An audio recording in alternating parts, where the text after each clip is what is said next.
Tara at pag-usapan natin ang nakakatuwang video ni Zinab at Bia.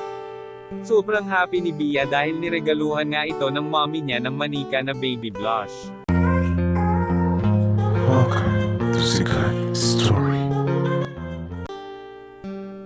Ang video ni Zinab na ito ay pinamagatang best time.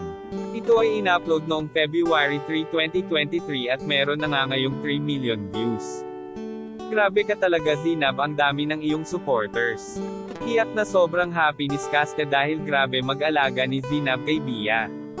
Sobrang mapagmahal na ina. Ang saya ng family nila. Kaya mas lumalakas si Zinab pag nakikita niyang masaya ang kanyang anak. So sweet ni Bia. And kakatuwa panoorin kayong mag-ina. I admire you and I salute you Zinab.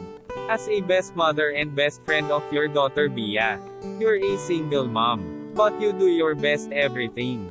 Para sa pinakamamahal at pinakamahalagang biyaya sa'yo sa buhay mo. Bilang isang mabuti at maswerteng ina ni Bia. It's okay to spoil them with toys.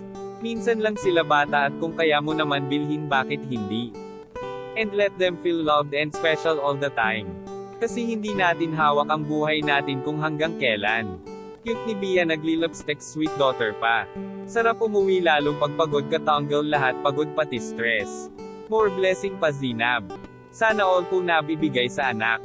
Sana ako din maibigay ko din lahat sa mga anak ko. Ang saya nilang pagmasdan.